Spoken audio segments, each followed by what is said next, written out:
कल जब डीयू की वेबसाइट पे नोटिफिकेशन आया with respect to the exams that the exams might be held between the window of 6th of September to 11th of September, I got to thinking कि अगर मैं आपकी जगह होती तो मैं किस तरह से इस टाइम पीरियड को स्ट्रैटेजाइज करती, किस तरह से मैं अपनी पढ़ाई करती। हाय गाइस, मैं हूं Ayushi and welcome to law digest. आज की इस वीडियो में मैं आपको एक स्ट्रैटेजी बताऊंगी कि अब जो नेक्स्ट आपके पास सितंबर तक का टाइम है उसमें आपको किस तरह से चलना चाहिए, अपनी तैयारी किस तरह से करनी चाहिए एंड इन डेज को कैसे डिवाइड करना चाहिए। I have noted down a few points and I will discuss them with you. So first week में जब आप कॉन्स्टिट्यूशन रिवाइज करेंगे तो आपको क्या टॉपिक्स रिवाइज करने हैं। I have already told in the past कि कॉन्स्टिट्यूशन में क्या एरियाज इंपॉर्टेंट हैं, दोबारा से हम वो डिस्कस कर लेते हैं। सबसे पहले फंडामेंटल राइट्स आपकी टिप्स पे होनी चाहिए। दिस एवरीवन नोज कि fundamental rights form the basics of the constitution. इसके अलावा फंडामेंटल ड्यूटीज़, डीपीएसपीज़, इनके बारे में आपको नॉलेज होनी चाहिए कि इसमें क्या कंटेंट है। देन अपार्ट फ्रॉम दैट जो भी सारे इंपॉर्टेंट ऑफिसेज हैं जो कॉन्स्टिट्यूशन में स्पेसिफाइड हैं, जैसे कि president, vice president, attorney general, council of ministers, ये सारे जो ऑफिसेज हैं इनके बारे में आपको पता होना चाहिए कि इनका टर्म क्या है, इनकी क्वालिफिकेशन क्या है, डिसक्वालिफिकेशन क्या है, ये रेजिग्नेशन किसको देते हैं, इनमें से कौन से offices pleasure of the president पे फंक्शन करते हैं, ये चीज़ें आपको पता होनी चाहिए। Then also you should know कि पार्लियामेंट की फंक्शनिंग और स्ट्रक्चर क्या है एंड बिल्स किस तरह से मूव होते हैं पार्लियामेंट में। देन अमेंडमेंट्स एंड शेड्यूल्स, ये भी आपके टिप्स पे होनी चाहिए। काफ़ी बार इनसे क्वेश्चंस आ जाते हैं कि कौन सी अमेंडमेंट से क्या चीज़ पास हुई थी या कौन सी चीज़ कौन से शेड्यूल में कंटेन्ड है। सो इन एरियाज़ पे आपके पास फुल क्लैरिटी होनी चाहिए, आपको कॉन्सेप्ट भी पता होना चाहिए एंड आपको आर्टिकल्स और उसके अंदर जो चीज़ें कंटेन्ड हैं वो भी अच्छे से याद होनी चाहिए। देन नेक्स्ट 1 वीक में you have to do legal current affairs. Legal current affairs में as I have discussed with you in the past कि landmark judgments, important bills and acts and कोई इम्पॉर्टेंट अपॉइंटमेंट्स हुई हैं, कुछ changes हुए हैं, वो आपको पता होनी चाहिए। इसके लिए I have already uploaded a series for legal current affairs, you can go and watch the same. And apart from that आपको ये सारे जो भी टॉपिक्स अभी हम डिस्कस करेंगे ये कहाँ से कवर करने हैं, कौन से सेक्शन कहाँ से कवर करने हैं, उसके लिंक्स भी मैं डिस्क्रिप्शन में दे दूँगी वीडियो के। Then next you have 1.5 week that is 10 days time to cover IPC, tort and contract. अब इन तीनों एरियाज़ में से क्या टॉपिक्स आपको कवर करने हैं ये आपको ऑलरेडी पता है। I have discussed in the past in my videos on DU-LLB topic wise analysis and DU-LLB what to study. ये इनमें जो भी टॉपिक्स हमें कवर करने हैं वहाँ पे डिस्कस्ड हैं। अगर आपने वो वीडियोज़ नहीं देखी हैं अभी तक तो जाके देखिए एंड हम ब्रीफ में थोड़ा डिस्कस कर लेते हैं कि हमें क्या पता होना चाहिए। जैसे कॉन्ट्रैक्ट में हमें ये पता होना चाहिए वॉइड अग्रीमेंट्स कौन से होते हैं, कंसेंट कब फ्री माना जाता है, असेंशियल्स ऑफ कॉन्ट्रैक्ट क्या होते हैं, फ्रस्ट्रेशन क्या होता है, डैमेजेस क्या होते हैं, ये चीज़ें हमें कॉन्ट्रैक्ट में पता करनी ज़रूरी हैं। देन आईपीसी में वी नीड टू नो कि जो ऑफेंसेस हैं जैसे कि kidnapping, rape, theft, dacoity, extortion, criminal misappropriation, breach of trust, murder, culpable homicide, ये ऑफेंसेस हमें अच्छे से क्लियर होने चाहिए कि कब कौन सी सिचुएशन में क्या एलिमेंट्स होते हैं इन ऑफेंसेस को फुलफ़िल करने के लिए। देन टॉर्ट में what we need to do, we need to learn some maxims जो इंपॉर्टेंट है टॉर्ट में, जैसे कि injuria sine damnum, damnum sine injuria, ये चीज़ें हमें क्लियर होनी चाहिए। हमें पता होना चाहिए जनरल डिफेंसेस टू टॉर्ट क्या है, वॉलंटरी नॉन फिट इंजूरिया जैसे हम बात करते हैं, एक इम्पॉर्टेंट कॉन्सेप्ट है। Vicarious liability, absolute liability, strict liability, ये चीज़ें हमें क्लियर होनी चाहिए। नेग्लिजेंस हमें पता होना चाहिए। इनकी जो रिविजन वीडियोज़ हैं वो भी जाके आप देख सकते हैं।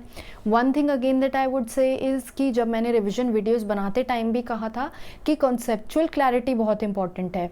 सिर्फ क्वेश्चन सॉल्व करना does not mean that you are preparing well और you are prepared well. It is very important to have conceptual clarity for every topic. फिर नेक्स्ट 2 days आपको डिवोट करने हैं legal terms and legal maxims के लिए। इसके लिए भी मैं वीडियो अपलोड कर चुकी हूँ रिसेंटली, जहाँ पर मेरा सजेशन ये था कि इन टर्म्स को याद करने के लिए आपको क्या करना है कि आपको रूट वर्ड आइडेंटिफाई करना चाहिए मैगजिम में, एंड अगर उसका कोई इंग्लिश मीनिंग निकलता है तो आपको उससे एसोसिएट करना चाहिए। देन उसके बाद जो 1 day है that you need to devote to legal reasoning. Legal reasoning is fact principle based questions. I see a lot of you discussing these questions over WhatsApp and Telegram groups, but problem क्या है कि वहाँ पर क्योंकि आप contract और IPC ये सब ऑलरेडी पहले पढ़ चुके हो, so you apply your knowledge of that on those questions. But in questions का फंडामेंटल रूल ही ये है कि आप सिर्फ प्रिंसिपल और फैक्ट्स के बेसिस पे ही कंक्लूजन पे पहुँचें. सो फॉर एग्जांपल, अगर principle says that if a person throws a knife at the other then it will be considered to be murder, but facts में ये दिया है that the person throws a fork at the other, then इसका conclusion क्या होगा, ये murder नहीं होगा. वाई? बिकॉज प्रिंसिपल में ऐसा नहीं दिया. सो इवन दो आपको लग रहा है अपनी कॉमन सेंस लगा के भी कि नहीं ये तो मर्डर है, because if the person has died due to the fork then it is murder only. That is not the case. You have to strictly go by the principle itself. Then next one day you have to give to United Nations and committees. Recently I have posted a video on both these topics. You can go and check the same. आप वहाँ से देख सकते हैं कि आपको इन areas में कैसे क्या पढ़ना है. Then further 1 week you need to give to current affairs. Now you will see कि जिस तरह से मैंने टाइम पीरियड डिवाइड किया है, I have given the most importance to legal aptitude and current affairs. Why? Because 80% of the paper जो है वो इस एरिया से ही आता है, and I want कि ये जो 2 एरियाज़ हैं ये आपके अच्छे से कवर्ड हों. तो करंट अफेयर्स प्रिपेयर कीजिए. लास्ट 1 ईयर के करंट अफेयर्स इंपॉर्टेंट है क्योंकि एग्ज़ाम सितंबर में है. सो इट इज़ एडवाइजेबल कि आप अगस्त तक करंट अफेयर्स करके चलें. देन बाकी बचते हैं 5 दिन excluding the 7 days that I have kept for revision separately. So अब इन 5 दिन में आपको 2 दिन इंग्लिश को देने हैं, 2 दिन लॉजिकल रीजनिंग को देने हैं और 1 दिन मैथ्स को देना है. दो इंग्लिश इज़ वन एरिया जो ओवर टाइम जिस पे कमांड आता है, but since I am hoping that आप एंट्रेंस के लिए प्रिपेयर कर रहे हैं, you must have practised somewhat. And इसके अलावा जो एरियाज़ आपको इंग्लिश में देखने हैं वो हैं RC, vocabulary, idioms, phrases, then fill in the blanks, grammar के रूल्स आपको पता होने चाहिए. ये सारी चीज़ें आप 2 दिन में जल्दी जल्दी आप कवर करिए. देन 1 दिन मैथ्स में जब आप देंगे तो मैथ्स में आप सिर्फ फॉर्मूलाज देखेंगे कि किस तरह से किस क्वेश्चन को कैसे सॉल्व करना है, आप अप्रोच देखेंगे बेसिकली. एंड लॉजिकल रीजनिंग में भी यही है, जब जिसमें आप कंसिडर करेंगे family arrangements, then sequence and series, puzzles, ये सारी चीज़ें जब आप देखेंगे आप इनमें भी यही देखेंगे कि क्वेश्चन को किस तरह से अप्रोच करना है. देन आपके पास बचते हैं 7 days. अब उन 7 days में आपको क्या करना है, जो भी जब आप ये सारे सेक्शंस कवर कर रहे हैं, you will flag important areas that you feel that you need to study later. Flags are very important. अब since you are studying for law, this is something that every lawyer uses. So क्योंकि files इतनी बड़ी होती हैं, उसी तरह से आपकी प्रेपरेटरी मटेरियल बड़ा है, बुक्स ज़्यादा हैं. So it is very important कि आप हर चीज़ को फ्लैग करके चलें कि that you can refer to these things at a later point of time.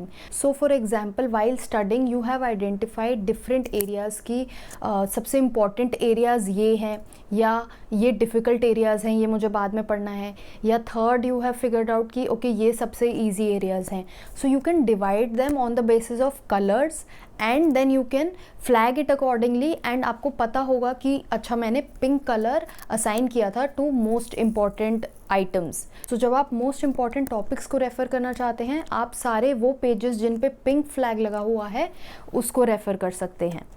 इसके बाद डेली बेसिस पे आपको क्या करना है, every day you have to practise questions. तो आप जो भी टॉपिक कवर कर रहे हैं साथ साथ उसके ऊपर क्वेश्चंस करते चलिए. क्वेश्चंस के लिए आपके पास क्या सोर्सेज हैं, you have मॉक्स with you, you have previous year question papers with you, and also I have uploaded MCQs on my website for constitution and contract. ये दोनों अभी रेडी हैं. IPC एंड टॉट के ऊपर भी I will be uploading questions soon. इसके अलावा you can refer to my revision series जहाँ पे various questions have been discussed. तो आप डेली बेसिस पे क्वेश्चंस साथ साथ करते रहिए जो भी आप कवर कर रहे हैं उस बारे में. उसके बाद जो लोग जिन्होंने अभी डिसाइड किया है that okay we should give this exam, and आपने कुछ नहीं पढ़ा है पहले, तो आपकी क्या स्ट्रैटेजी रहेगी कि एक तो आप ज़्यादा से ज़्यादा टाइम डिवोट करेंगे सारे सब्जेक्ट्स को, इन एरियाज़ को। आप legal aptitude and current affairs पे ज़्यादा फोकस रखेंगे। जो areas I am telling you, you have to cover them, and when you are studying you have to study with full concentration. आप ज़्यादा से ज़्यादा ये ट्राई करिए कि आप अपना फ़ोन साइड में रख के इन एरियाज़ को कवर कीजिए। English, maths and legal logical reasoning के लिए what I would say is that वो थोड़ा लॉजिक से भी सॉल्व हो जाते हैं। अगर आप थोड़ा कॉमन सेंस अप्लाई करेंगे तो मैथ्स एंड लॉजिकल रीजनिंग तो उसी से सॉल्व हो जाता है। English is something which I feel कि अगर आप इंग्लिश मीडियम में पढ़ने के लिए तैयार हैं तो आपको बेसिक इंग्लिश तो क्लियर ही होगी, ज़्यादा प्रॉब्लम नहीं होगी। इन एरियाज़ में जहाँ पे प्रॉब्लम है वो हैं जो आपने पहले कभी पढ़ा ही नहीं है, जो कि है legal aptitude and current affairs. So इस तरह से आप अपने इन 47 डेज़ को डिवाइड करके चलिए। जब आप मॉक्स ले रहे हैं देन आइडेंटिफाई कि कहाँ पर आपके नेगेटिव मार्क्स आ रहे हैं या फिर आपके वीक और स्ट्रॉन्ग एरियाज़ क्या हैं। उस हिसाब से आप अपनी चीज़ों, अपने टॉपिक्स को जो भी हैं फ्लैग कीजिए। आप ये देखिए कि आपको क्या चीज़ दोबारा पढ़ने की ज़रूरत है। नेगेटिव में आप ये आइडेंटिफाई कीजिए कि बहुत ज़्यादा अगर नेगेटिव मार्किंग में आपके मार्क्स जा रहे हैं, so you have to try and focus on accuracy. इसके अलावा ये जो भी स्ट्रैटेजी अभी हमने डिस्कस करी, I will put it in the comment section. I will put a link to a PDF और अ पेपर क्लिपिंग जहाँ पर आपको ये पूरी स्ट्रैटेजी अच्छे से मिल जाएगी कि किस तरह से ये डेज़ को डिवाइड किया गया है। Also I want you to keep in mind कि ये जो नोटिफिकेशन आया है इसमें मैंशनड है that the exam is likely to be held between 6 September to 11 September. So since you are preparing for law, you should have an interpretation of these terms as well correctly with you. तो जब हम likely की बात करते हैं, it means कि बिल्कुल भी ऐसा नहीं है कि मोस्टली सर्टेन है या डेफिनेट है, इट इज़ लाइकली। सो ये टेंटेटिव है, इट माइट हैपन कि डेट फर्दर पोस्टपोन हो जाए, पर हम अपनी तैयारी इस तरह से करके चलेंगे कि 6 September तक we are ready to sit for the exam, we are ready to give the exam. In case आपके पास कोई डाउट्स, कोई क्वेरीज, कमेंट्स हैं तो आप मेरे को कमेंट बॉक्स में बताइए। And also if you have any further doubts and you want to speak to me personally, then you can refer to the links of the social media platforms that I have shared in the description below.